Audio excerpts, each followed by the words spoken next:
everyone for this morning's third mini-course.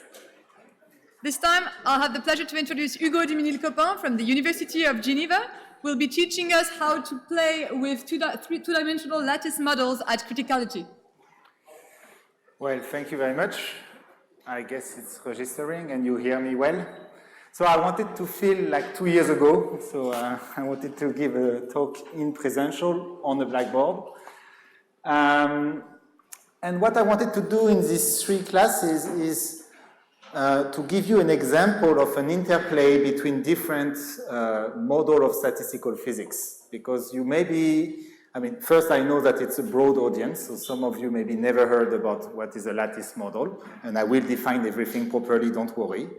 But for those who heard about it, maybe you have the impression,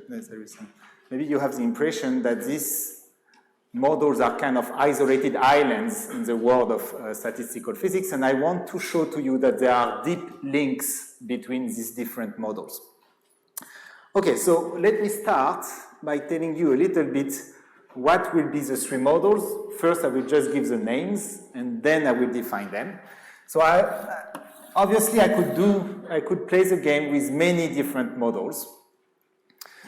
What I'm going to tell you is not an isolated case. It's something that you see very often in statistical physics. So I chose one example of this kind of links, and the example will involve 3 players. Okay, the first one would be called the Potts model, and it's a model for ferromagnetism. And there will be 2 other models. One will be called FK percolation, and this is a model of random graph. And the last one, which is maybe, if I talk to a wide audience, a model that you heard most about, which is called the 6-vertex model, and which is an archetypical example of an integrable system. And what I want to do is to first define these 3 things, like that if you never heard about it, at least you will have now an idea of what these things are. But what I really want to do is to show to you that there is, for each pair, an interesting link between the models. And once you have this link, this kind of dictionary between the different models, you can choose your favorite model to solve a given problem, and it will actually translate into new results for the other models. Okay? So here it's called the Edwards-Sokal coupling. This is O. And here the link, it's not really a coupling, but it's a link which is due to Baxter and V. So ideally, but you know that we don't live in an ideal world. So ideally, today I will define the 3 models. This sound is a little bit,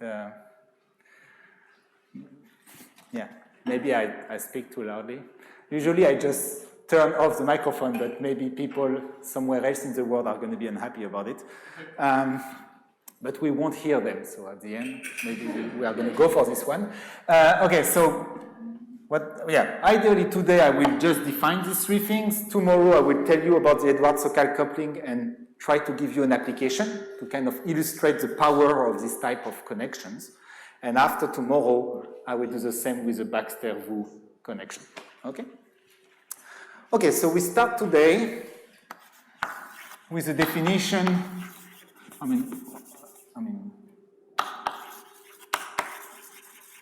A definition of the players. And the first one is going to be the Potts model. So what is the Potts model? Imagine you take a graph, G. So it's a lattice or a graph model, so it's a model which is defined on the graph. So a graph is just going to be a set of vertices and a set of edges.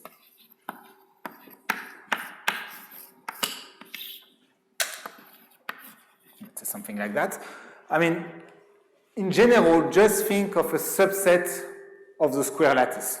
Okay, that would be way sufficient, and actually I will describe the connection in the case of the square lattice. So you just imagine you take the square lattice and you take a finite subset of this.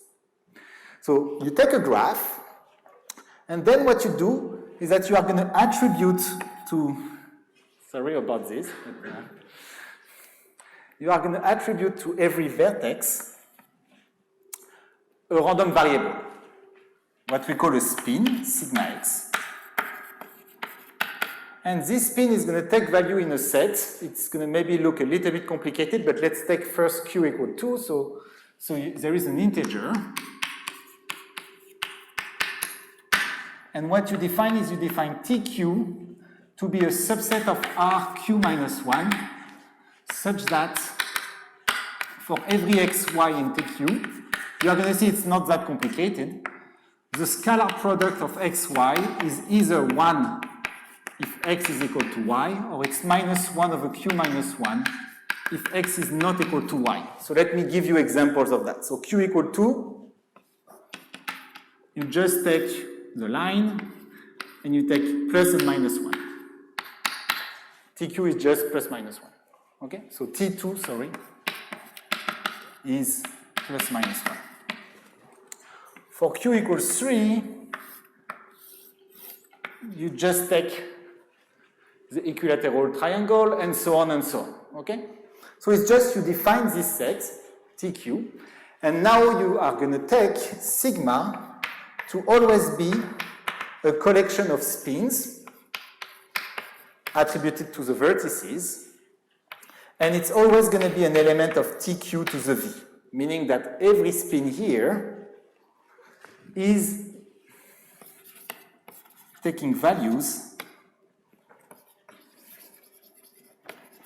in tq.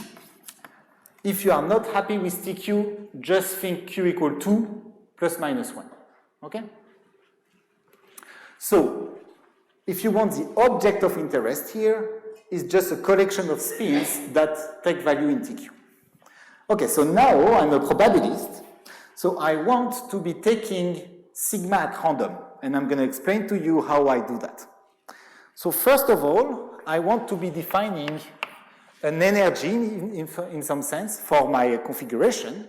So I'm going to define hg of sigma to be minus the sum for every x, y, an edge of my graph of sigma x scalar product sigma y. Okay? So what this thing is saying is that the energy of a configuration would be smaller when spins that are neighbors in the graph are aligned, right? So if they are equal, the scalar product is 1, so it's going to give me minus 1. If they are not equal, then the scalar product is minus 1 over q minus 1, so here it's going to give me 1 over q minus 1. And I really want to think that the higher the energy, the least probable my configuration is. Okay, so this is the Hamiltonian, or the energy of the configuration.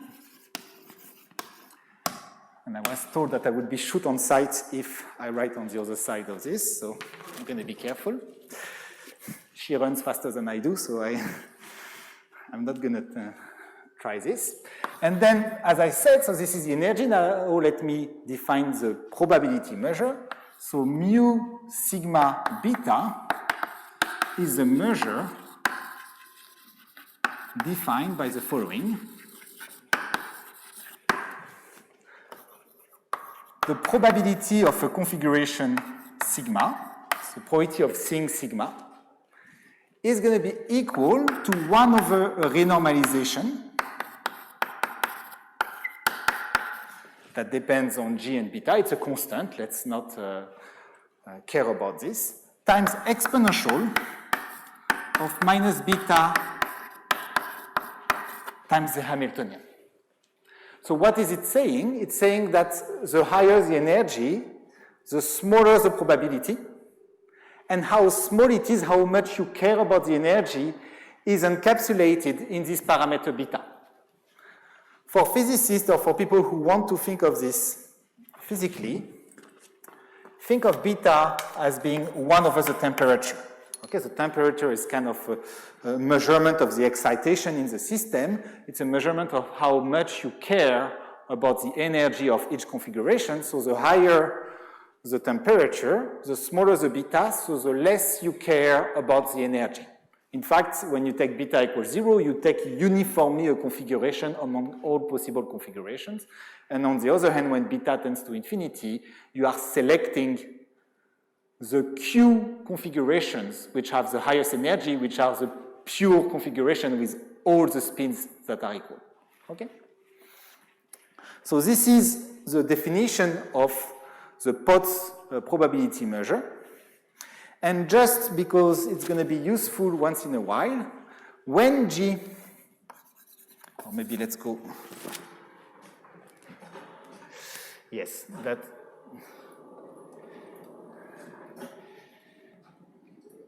it's always confusing to play with this thing. It's not a very high-dimensional system, but still sufficient to confuse. Okay, so when G is a subset of Z2, and as I said, actually, we will kind of focus on this case. So you have your lattice, and you have a subgraph. Let's say it's this graph. When you look at G embedded in Z2, there is a natural notion of boundary of my graph, okay, which are exactly the points that are connected by an edge to a point which is outside my graph. So this type of points, they are called the boundary. They are the set of X in G, in V, such that there exists Y not in V, or if you want, in Z2 minus V, such that XY is an edge of the lattice. Okay, so you have a boundary, and you can then define actually a second measure that I'm going to call mu tau, which is the following. What you do is that you select tau in TQ, and you add the following term.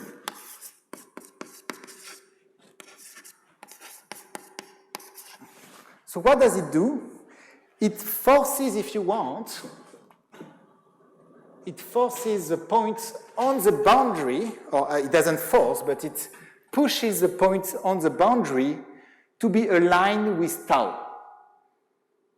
Tau is, for instance, the first element in TQ. You fix an element in TQ, and then you force the spins on the boundary to want to align with these guys.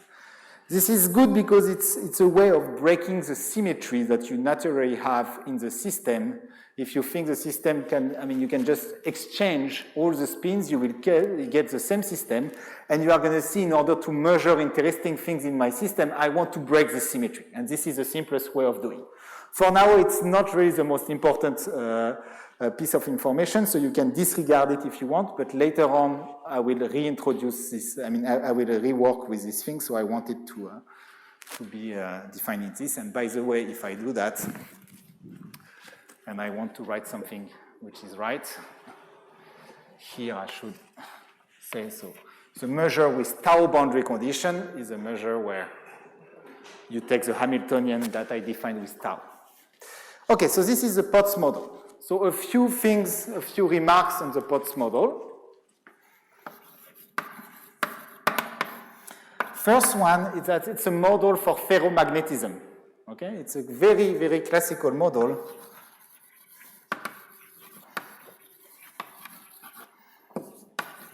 For ferromagnetism. So it's very much used. Actually, it has also application in chemistry. So it's a model for ferromagnetism, and the important thing is that for Q equal 2, and this is maybe the most important thing, and you can keep this in mind, for Q equal 2, we said that TQ was plus minus 1.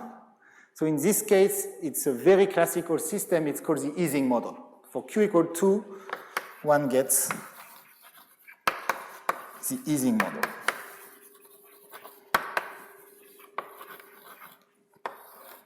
And if you never heard about this, this is really an important system.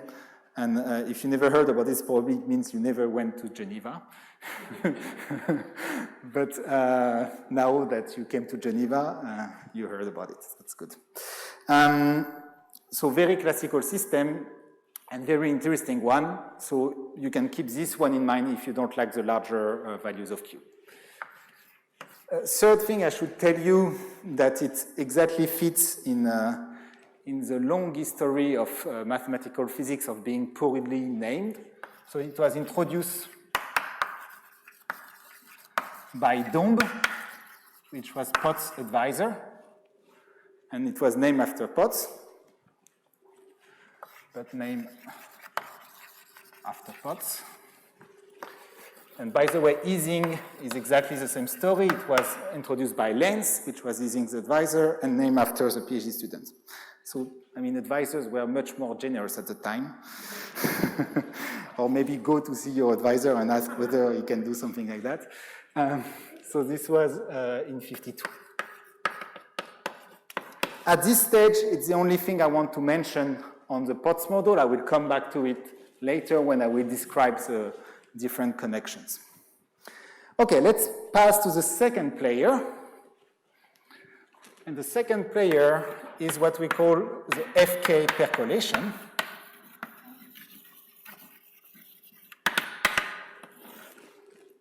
So FK percolation is a completely different system. And I should have said that the sentence after because it's going to start exactly the same. So you take G to be a graph. But this time, the configurations are not at all attribution of spins on the vertices. It's going to be an attribution of a variable 0 or 1. So omega is going to be an element where each edge receives a variable 0 or 1. And as I say, it's each edge this time. So omega is a function like that. And think of omega as a random, as a subgraph of the original graph. So think of omega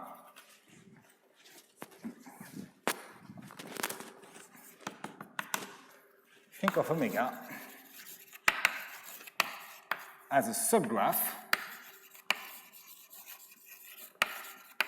of G with vertex set V. So you exactly keep the same vertices, but the edge set this time is going to be the set of vertices that receives variable 1. Okay, so you think of only keeping, so let's say I make an attribution like that. You think of the graph, or maybe let me put 0 here. You think of the graph as being this graph like that, okay, in this case. So you only keep the edges that are equal to 1, and you get a subgraph. Exactly like before, I now need to explain to you how I sample at random this subgraph. And I'm going to do this like that. So first I'm going to define, in order to define the probability measure, I'm going to define two quantities. The first one is going to be the cardinality of omega, but it's a very poor name, but it's just the number of open edges, the number of edges, sorry. So it means the sum of omega e. I'm just counting the number of edges in my graph. And I'm going to define the second quantity, k of omega. And this is going to be the number of connected components in omega. So omega is a graph. It has connected components, and I'm just counting the number of such connected components. And be careful that an isolated vertex is a pretty nice connected component, okay? So you need to count isolated vertices. Okay, so number of edges and number of connected components. Now, what is the probability of a configuration? It's going to depend on two parameters, P and Q. And for the smart people in the room, which is all of you, of course, you will notice that Q is the same Q there, and there will be a connection exactly in that way. So what is the probability of omega? It's going to be, again, 1 over a constant that is a renormalization constant, and then I will end up with p to the number of edges, 1 minus p to the number of edges which are not in omega, q to the number of connected components. So here, you notice that probably you want p to be between 0 and 1, and you want q to be positive. So you have two parameters in your system, p and q, and we will play with these parameters tomorrow and after tomorrow. And if you fix these parameters, you end up with that. Okay, again, let's make some remarks. Or maybe no, let's first do the same game as what we did there. So I'm going to again now focus on G, which is a subset of the square lattice. So when G is a subset of Z2, now I don't need to define the boundary, but what I'm going to define omega 1 is defined from omega by identifying all the vertices on the boundary. Okay, so in omega, by identifying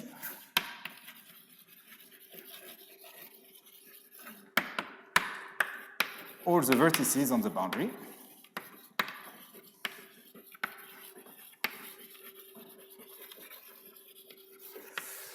and I'm going to find P1 this time of omega to be exactly the same measure, except I'm counting the clusters in this new graph omega 1, where I identified all the vertices on the boundary. Another way of putting it is that P1 is exactly like P0, except when you count the number of clusters, of connected components, sorry, you just count all the connected components that intersect the boundary as 1. And it's going to be important because this will be the P without the 1 would be related to the mu without the tau, but the P with the 1 will be related to mu with tau. So since I kind of motivated the fact that it's interesting to break the symmetry in the Potts model, I want to introduce this second measure for the FK percolation in order to be able tomorrow to give you the full connection. Okay, so this is the second thing. I mean, of course, today it's a lot of definitions. I apologize, but I prefer to take the time to properly define these things rather than skipping the definitions. And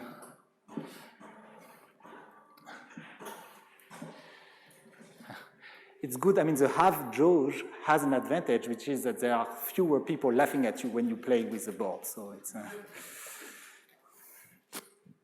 or when you are looking at. Okay, good.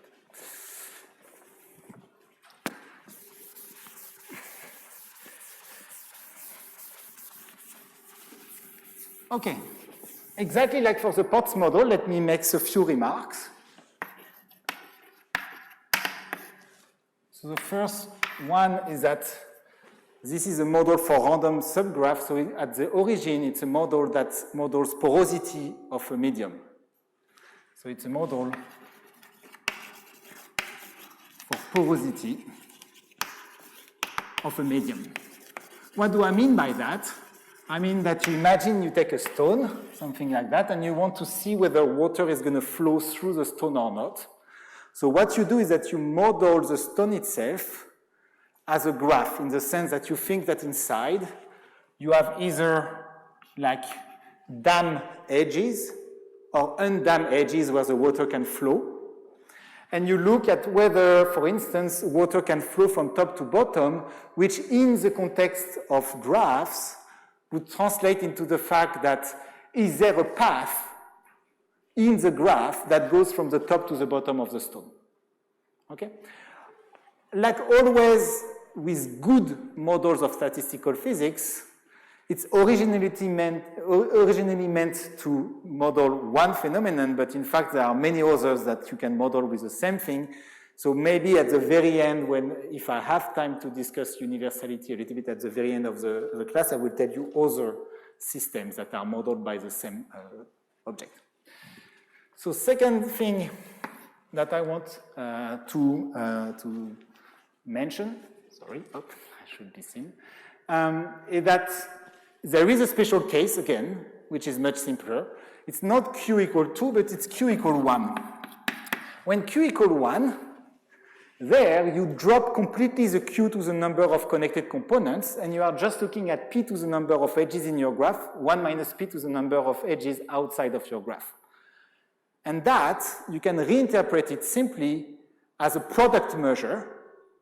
So in fact, what you are doing is that you are picking every edge of your original graph, and you are tossing a bias coin. And if it's tail, say with probability p, if it's tail, then you put the edge in your graph. If it's face, you don't put it. Okay, so you agree with me, at least for a known probability, it's less scary than this measure. It's just like, okay, you toss coins for every edge, and you get something. So this is a simpler system, if you want, and it's called a Bernoulli percolation. It's maybe the most famous percolation model. And the third comment is that this, for once, was actually introduced by the people that it's named after. So it was introduced by Fortuyn and Castellan.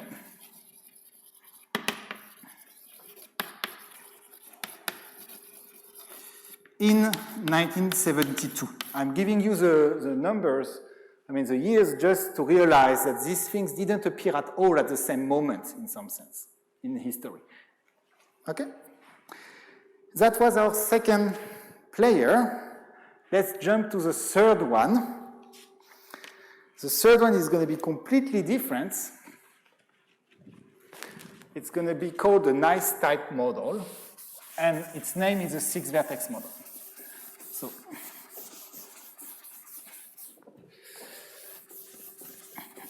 this time, just to simplify a little bit the discussion, it's not mandatory to do it, but here it will be simpler. I'm going to work on a torus. So it's going to be almost a subgraph of Z2, in the sense that locally it looks like Z2, but I want to be using the topology of a torus. So the 6-vertex,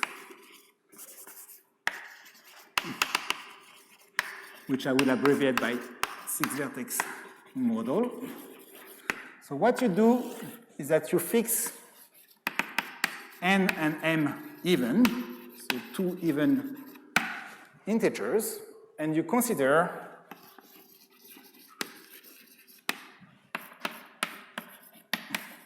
the torus of size nm.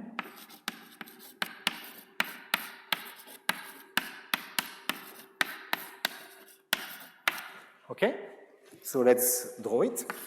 Well, let's draw just a part of it. And what I'm going to do now, so I need to describe to you what is the object of interest. The object of interest is going to be an assignment of orientation to every edge. So to every edge, I'm going to say, okay, this edge is up, this one is down, this one right, left, say, etc. So an arrow configuration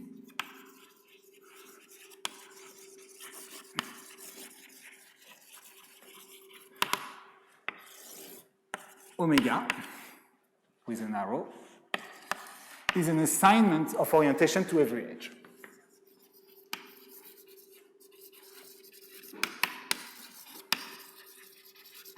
But what I'm going to do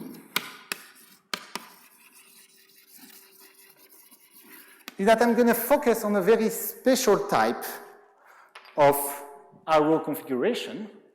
I'm going to look at arrow configuration that satisfy what we call the ice rule. So omega satisfies the ice rule. And I will tell you exactly, I'm going to define and so on, and then I'm going to make some comments and I will tell you why we call it the ice rule. Omega satisfies the ice rule if around every vertex, if for every vertex,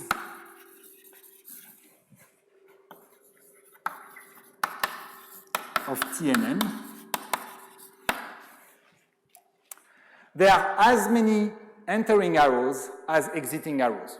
I mean, that's a big word to say there are 2 exiting arrows and 2 entering arrows.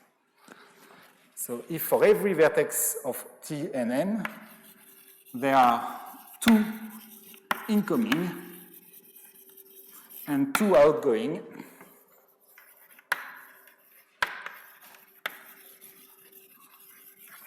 arrows. So now maybe you start to feel where the name is coming from, because if you look at that, then around the vertex, there are exactly 6 possible configurations.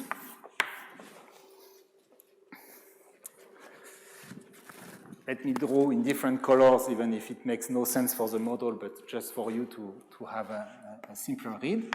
So there are 6 possible configurations. You have those 4 ones where the exiting, or if you want, the entering arrows are next to each other. And there are 2 where they are opposite of each other. And for the first time in my life, I did manage on the first go to draw them properly. So everything arrives when you are ready to wait for it. So 6 possible configurations, hence the name. Notice that you cannot you cannot attribute weight, this configuration independently for different vertices. It's in fact not even completely clear that there would be an attribution, but in fact there are, in particular when n and m are even. And what I'm going to do now is I'm going to tell you how I sample at random a configuration like that. So I'm going to attribute weights to these 6 configurations. So these are just positive numbers, okay? I call them like that just for, because in the literature it's written like that. If you prefer, you can call them A1 to A6. And then the probability for the 6 vertex model on the torus, well, it's going to attribute probability to a configuration omega like that. So again, as usual, maybe I should add here that there are also the weights, but obviously I'm a little bit lazy, so I'm not going to put A2. Well, I just did, but I did it once. So it depends on the parameters A1 to C2. Again, there is a normalization, and then what I'm going to do, I'm going to just say it's A1 to the N1, A2 to the N2, B1 to the N3, B2 to the N4, C1 to the N5, C2 to the N6, and I think you guess what Ni is. Ni is a number of vertices of type I, meaning that C, the configuration of type I. And here, just to be certain, I said that I'm going to focus on I's rule, so I'm just going to add it here to be absolutely certain that everybody is on page, everybody listening. So I'm going to add indicator that omega satisfies the I's rule. Okay, so I'm only focusing on configuration that on arrow configuration that satisfies the I's rule. Okay? Is it clear, this definition? So I'm just penalizing the configuration satisfying the I's rule depending on the parameters that I fix, and I have I will be able to play with these parameters as I want. And in fact, you have very, very rich behavior depending on the choice of parameters. And in these lectures, I will only describe a tiny piece of the whole world of 6 vertex models. What did I want to say? I wanted to comment a little bit on this. Yes, I'm going to comment and then I'm going to go back to the model. So just 2 remarks. The first one is that this model is actually the oldest of the 3. It was introduced by Pauling in 1935.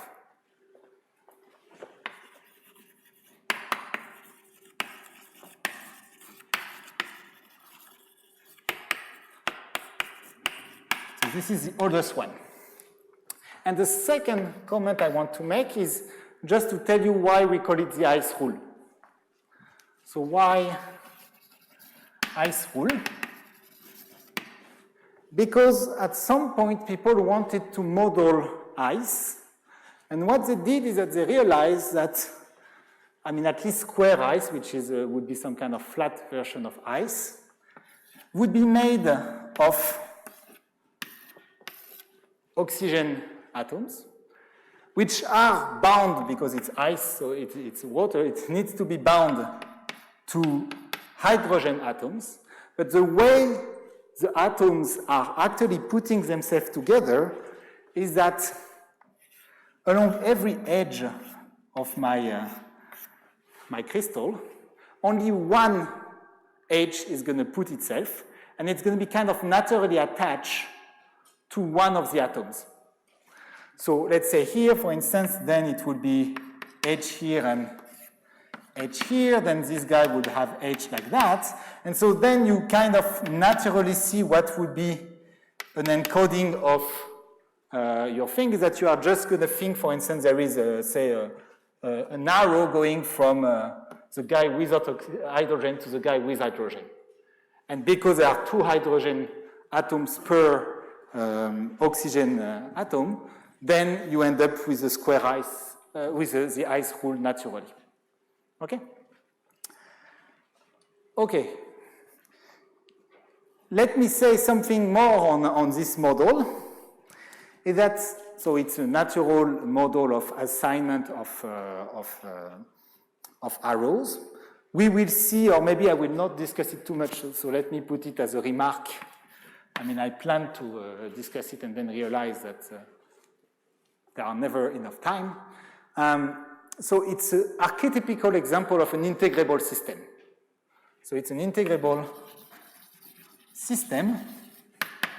And for instance, one very classical result on this is that for square ice, which is the case A1 equal A2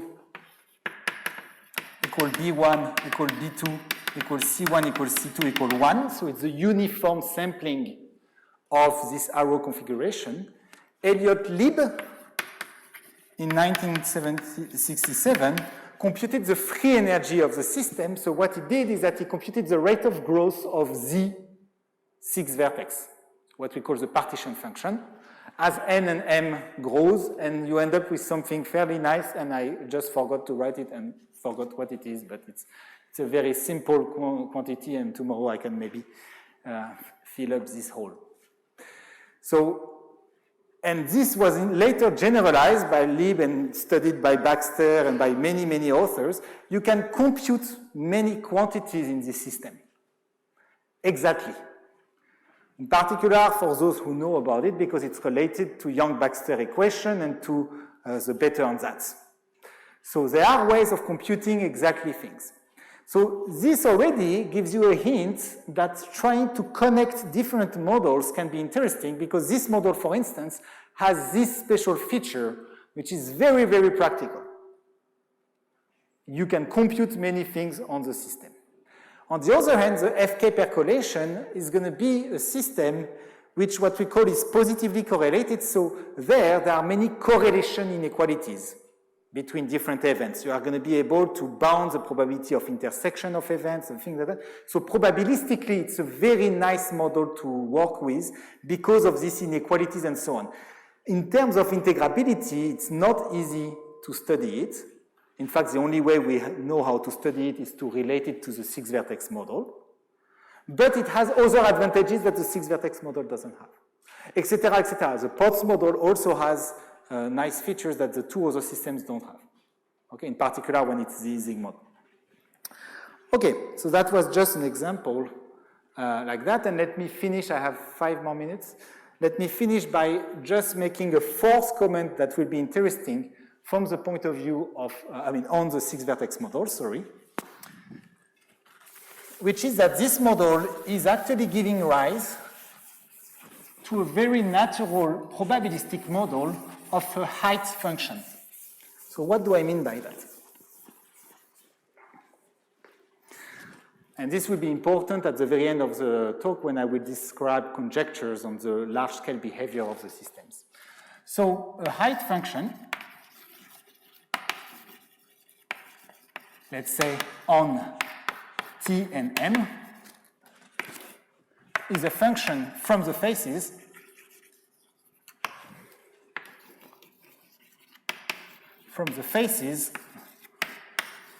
to Z.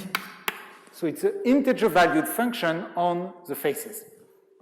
Okay? So I don't know, you put h plus 1, h plus 2, h plus 1, etc. Okay? But now, maybe you can think of the ICE rule as some kind of consistency rule to define the height function. What do I mean by that? Imagine that I decide that I fix on one vertex, on one face, a certain value. So in my big graph, in my big torus, I pick one face and I say this face has height 0. Then I can step by step define the height function on the whole faces of the torus by deciding that if I cross an arrow going from right to left, I go up by 1. And if I cross the same arrow from left to right, I go down by 1. Of course, I mean, you also have to rotate the picture. But notice that the ICE rule guarantees that whatever the path, so for instance, if you take 4 faces like that, defining the thing step by step by going up and right is going to give you the same result as going left, right and top. Okay? So naturally, you can define a function. So the people that are overly careful will tell me no, because you are on a torus and you may have a problem when you wrap around the torus. So there are 2 options. Either you decide that simply it's a multivalued height function, which is probably the simplest thing. Or if you don't want to play with multivalued height function, let me mention one thing. So, okay, this, by the way, I'm going to say that gives rise to a height function h of omega.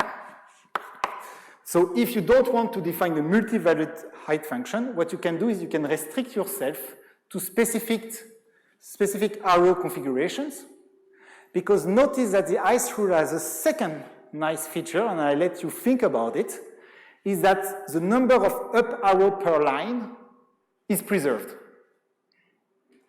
If you have k up arrow on one line, you will have k up arrows on every single horizontal line. And same thing for, say, right arrows on vertical columns. So that allows you, one can restrict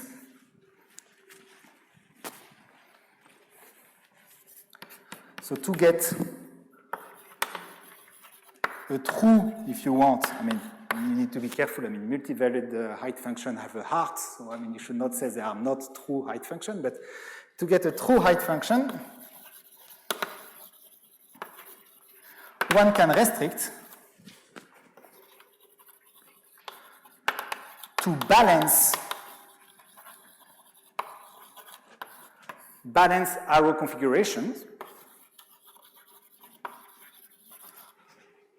which has as many up as down arrows on every line and has many right and left arrows on every column.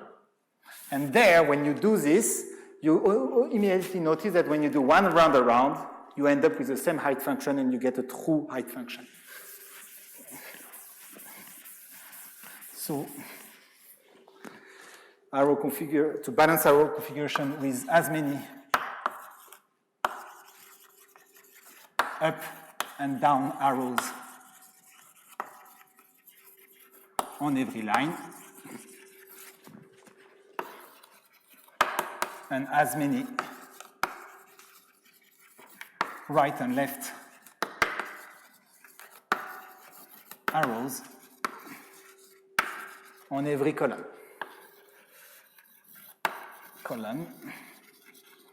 And I'm going to define this kind of restricted measures on really balanced configuration. I'm going to add here a bal for balance, and this I mean exactly the same as above. where I add indicator function that omega is balanced. This balance case is going to be interesting when we will discuss the large-scale behavior, because then the height function converges to what we call the Gaussian free field. I mean, is expected to converge to the Gaussian free field. Okay, this height function, why did I talk about this height function? I'm not going to really use it so much in the connection to the other systems, but random height functions are really a natural object. It's modeling membrane, fluctuation of membranes and things like that in statistical physics. So it's interesting to also think maybe this arrow configuration, it's not completely clear how you would, except for square ice, how you will understand this system as a physical system. But with the height function, I hope I gave you a glimpse at the fact that, in fact, it models much more than just ice. So this was for today. It's a definition of the different systems. Now we are at equal footage. You have the same knowledge as I do on these things. And tomorrow, I'm going to start with the connection between FK percolation and Potts model. And I will try to give you at least one application of this, which is the computation of what we call the critical point, which is difficult to see when you work directly with the Potts model, but which is naturally kind of guessable when you work with FK percolation. Okay, thank you very much for your attention.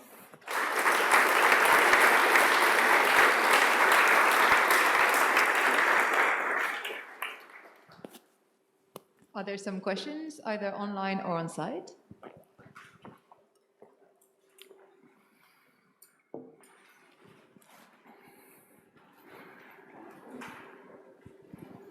Yes, feel free to tell me if you feel like I'm skipping ahead in the text, but when you defined the Hamiltonian for the tau boundary conditions, yeah, you did not weight any boundary vertex by how many neighbors it has? That's Is this going to be a problem, or later on, or will we have to redefine it? No, so I mean, indeed, you can define, I mean, another way of kind of define the thing is to just say that the configuration are always defined on the full lattice, and to fix the spins outside of your graph to be tau. And if you think about it, you can define basically the same system. And indeed, as you mentioned, there, if you have a vertex on the boundary that has several neighbors around, which are outside the graph, then in some sense, how much it's aligned with this tau should be counted with multiplicity. You are entirely right, but the result is going to be the same. Because anyway, what I didn't discuss today and what we will discuss tomorrow is that, like always in statistical physics, we are actually interested in the large-scale behavior of these systems. So we are going to take the limit to Z2 and define actually this thing on Z2. And notice that as it is today, it's not that clear how you do, because these things are counting things. So if you count the number of edges and you are directly working on Z2, you are going to get infinity. So in some sense, you will have to take a limit, which I would, of course, sweep under the carpet and not tell you how you do it. And after this limit, defining, as you mentioned, with counting multiplicity, or defining as I did, will not be a problem. Yeah. But that's a good comment. Yeah. So do you want some, there was another question online. Is there a way to define these models for infinite graphs? So then we will discuss tomorrow this thing, yes, indeed. If you want to study a phase transition, you will need to have an infinite system, and that's what we will do tomorrow. If there are no further questions, let's thank Hugo again. Thank you.